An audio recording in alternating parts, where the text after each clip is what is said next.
Yo, what up? What up? What up? It's been a minute. It's been like a week. You know what I'm saying? There's a lot of stuff that's been going on in the football world. So I decided to wait until Wildcard weekend was wrapped up to get into this football news. You know what I'm saying? Well, as the world knows, Nick Saban has retired from Alabama. That shit came out of nowhere. People saw the Bill Belichick news coming over in New England. I didn't really see Pete Carroll's, um, let's just call it quote unquote firing, even though he kind of transitioned into another role with Seattle as an advisor. But pretty much like it was like the nice way of saying, homie, you fired. But thank you for the Super Bowl and the two Super Bowl appearances that you gave us. But yeah, New England, Bill Belichick, he's out after 24 years of coaching over there. I was like, damn, they couldn't let my man's rock until like 25 years and then let him go. But as of yesterday, he had interviewed with the Atlanta Falcons for their head coaching job. They're talking about like, there's some interest in Dallas with him, but I don't really see it happening because Jerry Jones is he's a meddling owner, whether he intends it or he just, it's unintentional and he just has that passion for his team. But it's just like, I don't see that really working. I don't see Bill Belichick going to Dallas just because, you know, one, he would want to be the coach and the GM, and he wouldn't want to have like fucking Jerry Jones like constantly over his shoulder, which that shit would. I don't understand how any of these coaches really deal with that shit, but it is what it is. I guess when you really want a coaching job, you'll just take that. You'll take a Dallas Cowboys job because one, it'll get you, on primetime games and stuff like that, since they want to quote unquote be America's team and all that shit. And I don't know, some people just deal with that shit, but I personally couldn't deal with it. Um, Nick Saban, he is out at Alabama. And a lot of people were trying to say that, the NIL is what pretty much like drove him out. But he was just saying like, at his age, like the grind of being a college coach and automatically like, after they lost to Michigan in the Rose Bowl. Just to, I guess like the recruiting is done, but then like you still gotta do what you got to do as a head coach, during the off season. I guess like still recruiting kids for future classes and like trying to give kids your word because your kids want to know, are you going to stay for like are you going to be there for the next 4 or 5 years? And at his age, he's just like, yo, I can't really guarantee these kids that I'm going to be here, you know, not for the lack of love but for the game, but it's just like age is catching up with him, and he's I guess like in the long term or the short term, he's probably just getting burnt out, So Washington's former coach now, Coach DeBoer, he is taking over as Kalen DeBoer. He's taking over as Alabama's new head coach. We'll see how this works. Just one, he's replacing a legend, and two, he's fresh off of that national championship appearance against Michigan this season. They fell short, but as far as I know, he's been a pretty good recruiter. So, the name Alabama still holds weight in the college football world, and I hope that Alabama comes down, to the rest of us as they have in the past few years. But now, Georgia is probably going to try to take a stranglehold of the SEC. So we'll see what happens with them for Kirby Smart, because Kirby Smart is a direct disciple of Nick Saban. So we'll see if Saban's disciple can hold on his influence into the game, even though I guess Kirby Smart could be considered like the remix or whatever. He doesn't have like he's starting to get his championships, what I'm saying, like that, because he got like 2 within like the past, I think, 4 years. But pretty much, yeah. we're just trying to see if Jim Harbaugh is staying at Michigan after he won the national championship finally at Michigan. And he had a interview with the LA Chargers yesterday, so he hasn't signed yet. So we don't know if he's going to come back to Michigan or, JJ McCarthy and Blake Corum are going from Michigan. Mikey Sandersill is gone. We lost a lot of key pieces, but hopefully we got those youngins that'll reload. And I don't know if we're gonna make a back-to-back title run, but it should be a really good, talented team next year with some young guns. Got Alex Orji. He's going to be, I guess, like the front runner to be the starting quarterback. Shy Tuttle. And there's one more. We just signed Jaden Davis as a freshman. So, I mean, he could be in the mix. Maybe he'll I guess like maybe he could possibly win the starting job. But I think it could be Alex Orji's job just to lose. You know what I'm saying? So, Donovan Edwards is actually coming back from Michigan, which I was like, yeah, like he should, just because one, he'll be like the feature back finally, and he could show what he could do. This upcoming season. Like this upcoming season, we're gonna have USC, we're gonna have Washington, we're gonna have Texas on the schedule, Oregon, and of course Ohio State, and then the other Big Ten schools. So it's going to be an interesting year defending the title for Michigan next year. And we basically have like two big power conferences, and it's just like everybody else, because the SEC is a super conference. The Big Ten is now a super conference. Nobody's really scared of the ACC. They had Clemson, but Clemson has fallen on hard times. Florida State was really good this year until their quarterback went down and they got left out of the college football playoff. But the college football playoff does expand to 12 teams now this upcoming year. So we're going to see how that works out. And if there's any pandemonium or any chaos, which I love chaos in sports, even with the NCAA tournament, really it's like 65 teams. Anything can happen, really. And it's a lot more parity in college basketball now. So anybody can go down at any given time. Hopefully they can bring that to a 12-man college football playoff in the NCAA. So next season is really going to be, pretty much going to be exciting, man. It's going to be exciting. Let's see. Switching to the NFL playoffs over the weekend. The Dallas Cowboys lost. I love to see that shit. They were upset by the Green Bay Packers. Nobody foresaw the Packers really going into Dallas, because Dallas has been undefeated at home, I think, for the past 2 years, really. Like, they've been really, really good at home. Their problem is, like, they can't really win on the road. They struggle when they go on the road for whatever reason. I have no clue why. But, Dak and them, like, they struggle on the road. But a lot of people figured, okay, Green Bay, they made a strong push to make the playoffs, and this is going to be their season. Pretty much like their season's going to be done. But nope, they went into Dallas and pretty much like put a stranglehold on the game within the first 3 quarters. And Dallas, they did some window dressing in the fourth quarter to make the score a little bit closer, but they pretty much got whooped. So, Green Bay beat Dallas 48-32 in the wild card round. The first game that actually kicked off the wild card round was the Texans and the Browns. I really didn't expect the Texans to get jiggy on the Browns, but like they beat the shit out them boys 45-14. CJ Stroud was out here balling.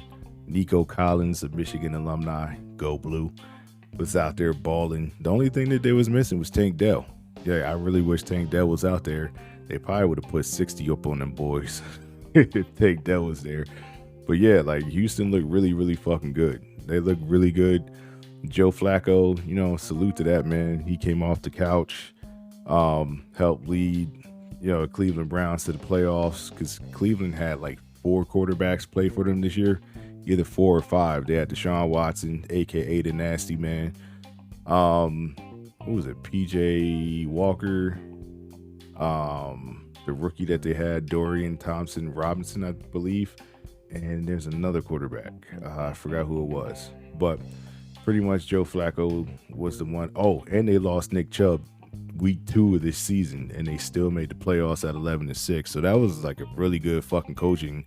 That was a really good coaching performance by their coach, Kevin Stefanski. The hats off, because I don't know. After Nick Chubb went down, I was like, I don't know how the fuck these niggas gonna make the playoffs. But I mean, their defense was really fucking good this year. If their offense, like, really, I guess, was healthy and clicking on all cylinders, then they would have been like a strong Super Bowl contender. But still came in second in the AFC North to the Baltimore Ravens, made the playoffs. Unfortunately, they got the shit kicked out of them in the wild card round. Let's see, Kansas City beat. The final score of the Cleveland Browns Houston Texans game was Houston 45, Cleveland 14. Let's see, the Kansas City Chiefs. They beat the Miami Dolphins. I thought the Dolphins would put up some type of fight, but it was like negative fucking 7 degrees, and then with the wind chill factor, it was like negative 21 degrees or some shit. It was too cold for Miami, and the Chiefs were just too damn physical. And Rasheed Rice, he had 8 receptions for 130 yards and 1 touchdown. Patrick Mahomes had 262 yards and a touchdown. Isaiah Pacheco running hard with 24 carries, 89 yards and a touchdown. Pretty much Kansas City, their defense manhandled Miami, and it was like nice and physical with them. It was like the one fucking jam that Ladarius Sneed had on Tyreek Hill. Like, he even Tyreek Hill after the game, he was like, he jammed my ass the Cancun. Like, that shit was funny as hell. Like, even he had to acknowledge, like, that was a really good fucking jam. But the Chiefs just dominated the Dolphins, which kept up the narrative that they can't beat any of the good teams that they face within like the past 2 years. Like, they look good when they play teams that are below 500, but when they play a team above 500, they're usually going to lose. The only team that the Dolphins beat this year that had a record over 500 was the Dallas Cowboys, and that was a battle of teams that couldn't beat teams over 500. But I think Dallas, they actually beat us, and they beat the Lions. They beat the Eagles, and they beat the Lions, who were over 500. So, and they beat the Lions on a controversial call. But did the lineman check in or not? Which he clearly did check in and called it a touchdown, but the refs cheated, and the Lions lost that game. But so pretty much, So the Chiefs beat the Dolphins 26-7. Then we go over to the Detroit Lions and the LA Rams. That was actually like probably the best game of Wildcard weekend because it was the closest game. The Lions actually ended up getting their first win since 1992 at home. The first playoff win since 1991. I'm sorry. They beat the LA Rams 24-23. Matthew Stafford actually had a hell of a game coming back to Detroit. Because him and Jared Goff were traded for each other, so pretty much they will forever be linked in their legacies and stuff like that. But Jared Goff came out with the win, with the 1-point win. Matthew Stafford went crazy. This nigga had 367 yards, 2 touchdowns. Kyron Williams for the Rams, he had 13 carries, 61 yards. Puka Nacua, that man went crazy, and he's only a rookie. He single-handedly almost beat the damn Lions himself. He had 9 receptions, 181 yards, and a touchdown.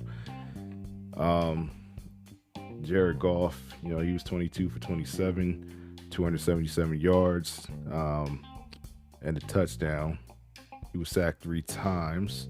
David Montgomery, he ran for 14 carries, 57 yards. Jahmyr Gibbs had 8 carries, 25 yards, and a touchdown. Let's see. I'm on Ross St. Brown, had 7 receptions for 110 for Detroit, no touchdowns, but his longest catch was 30. And Josh Reynolds was actually getting jiggy with it in the first half.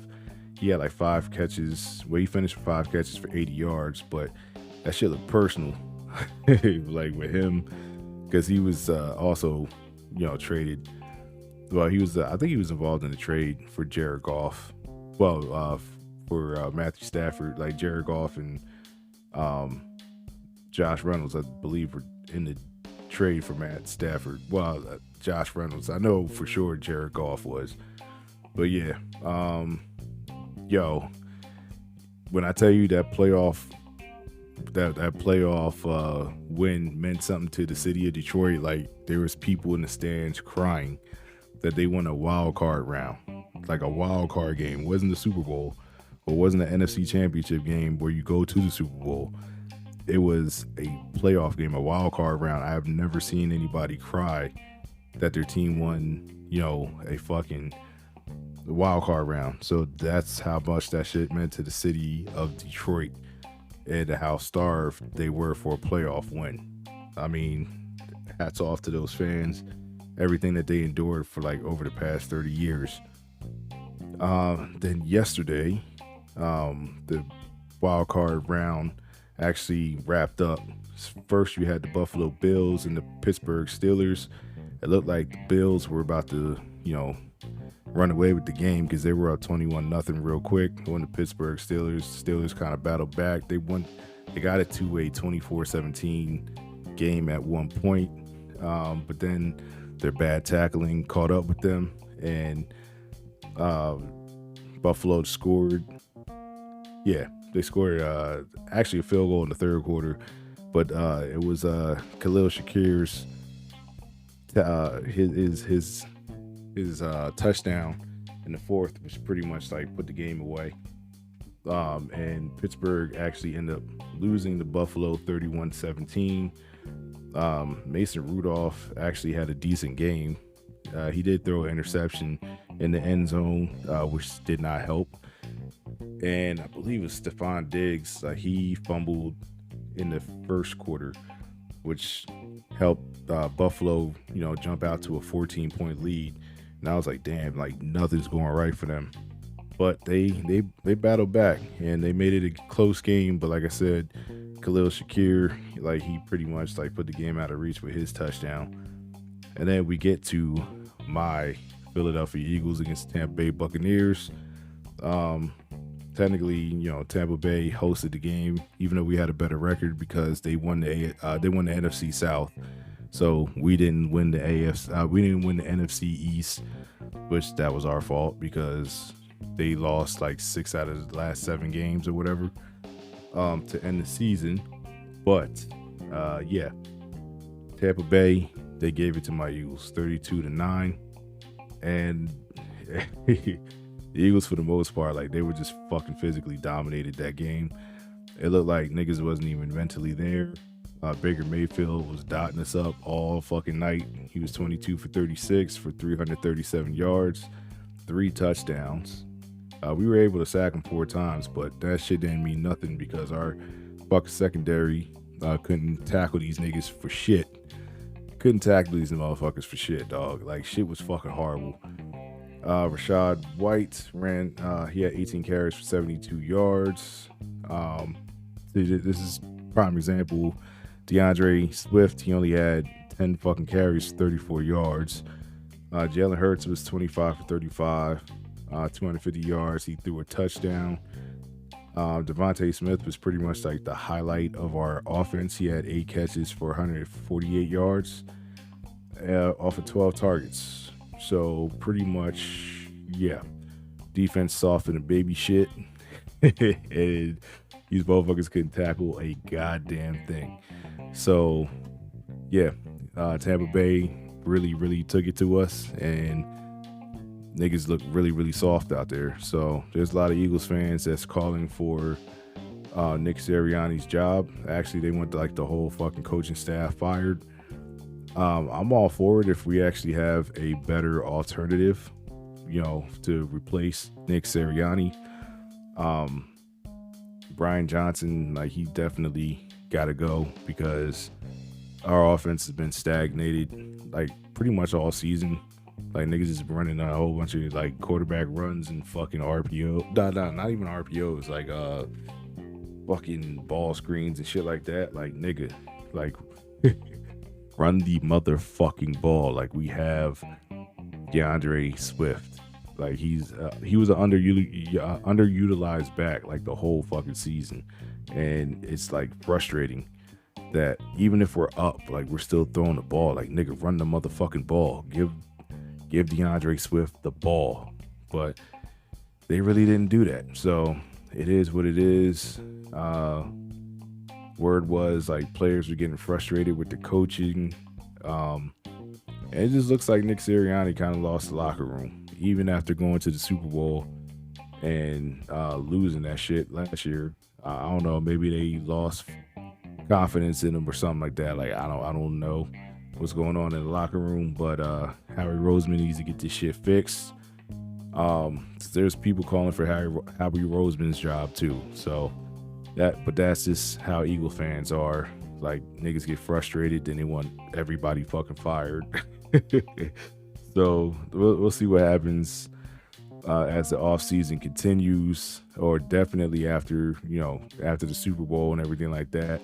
There's going to be a long off season, so we'll see who survives, the firings and stuff like that, if people get to keep their job, or if Brian Johnson gets hired by like the Panthers or the Tennessee Titans. Get this nigga the fuck up out of here.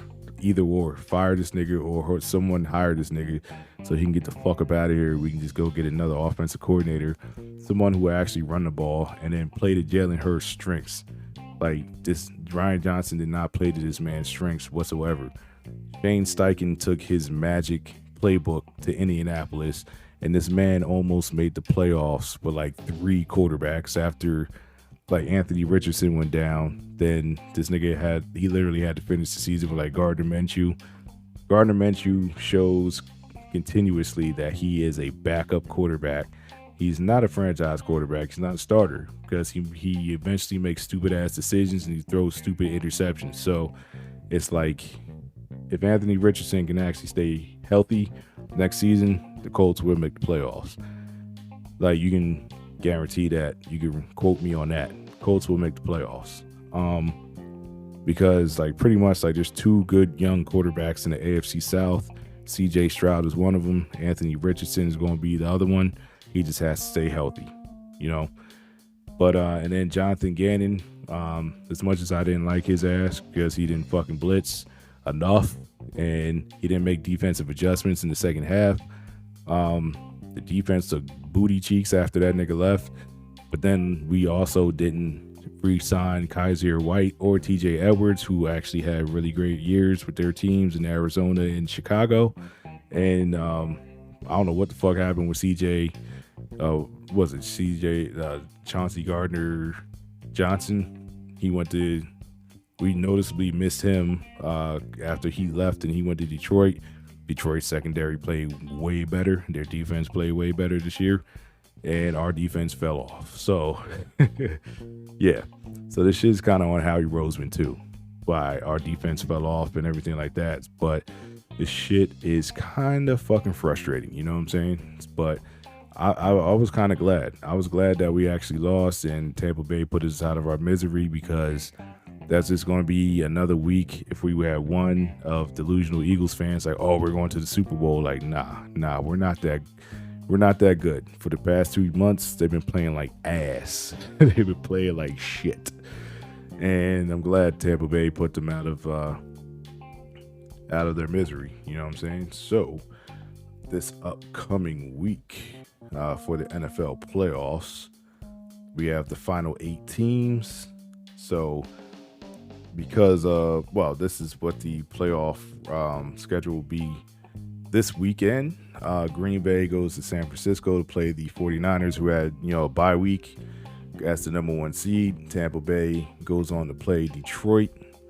So the Tampa Bay Detroit game is actually going to be on Sunday at 3 on NBC.